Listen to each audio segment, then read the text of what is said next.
I'm gonna do a quick tutorial on how to use your stencil for the porch sign. So my board, I have linked it on my page. I think that's what most people buy, but it is 4 feet tall and it's listed as 12 inches, but I think it's about 11¼ inches in real life.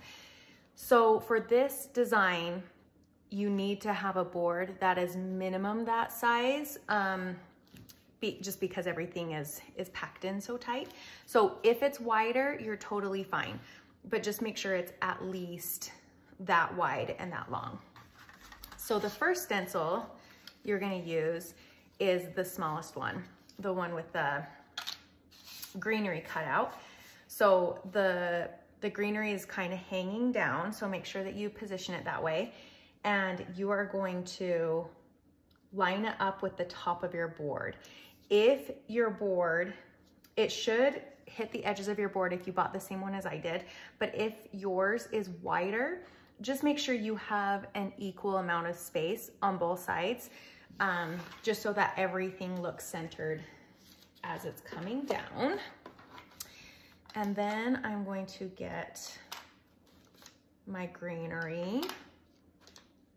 I don't think there was anybody who needed painting tutorials. If you do, I just use a foam brush for the back and the wedges for the front. I have a lot of videos showing techniques for that.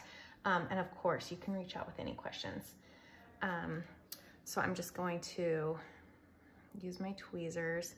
My tweezers are covered in paint. I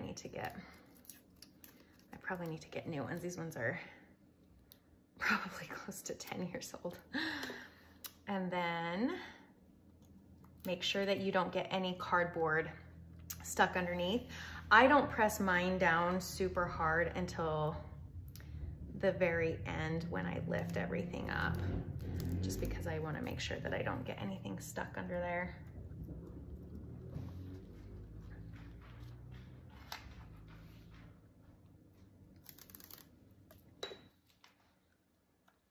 And after you place this last piece, do not lift your cardboard.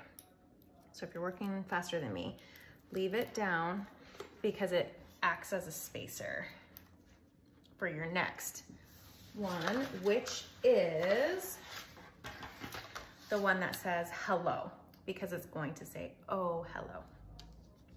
So I just line it up underneath that, line it up on the sides, and then place.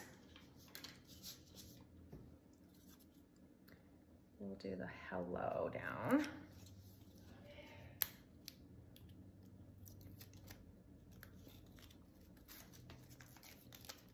Sometimes it all comes off in one piece, and it's like when your scissors glide when you're wrapping presents. And sometimes it comes off in pieces and it drives me crazy.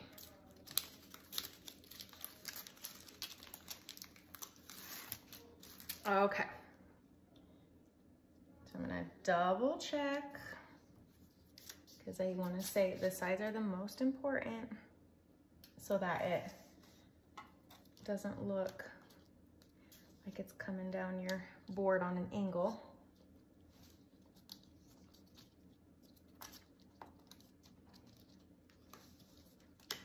Same thing, make sure that you don't have cardboard underneath. I think this piece got underneath the sticky part.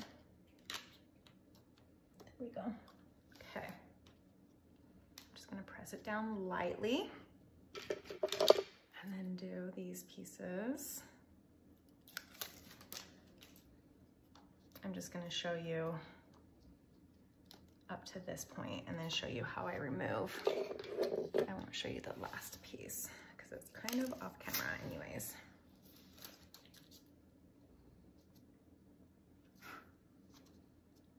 A little piece of paint there.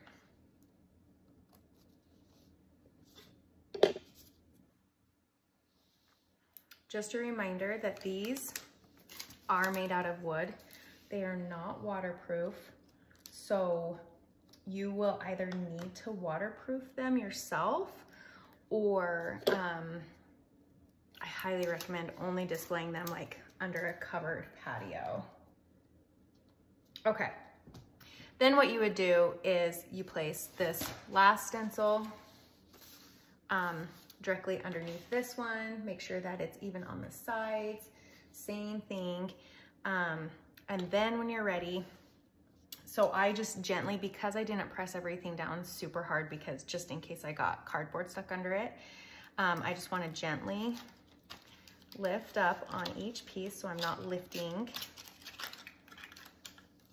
Set it aside, and then I really press firmly, especially where it's going outside, and so the temperature will fluctuate a lot more. You want to make sure that it completely sticks onto your board so you don't have anything lifting. And that's it.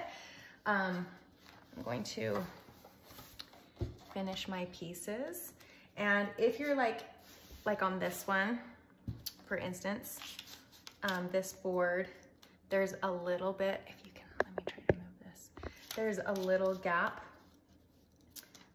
down here. So I would just kind of either move this to the bottom, or you can always split the difference, and I would do the NGO, and then I would remove that part of the stencil and move this to the bottom. So if it doesn't fit perfectly, you have a couple options.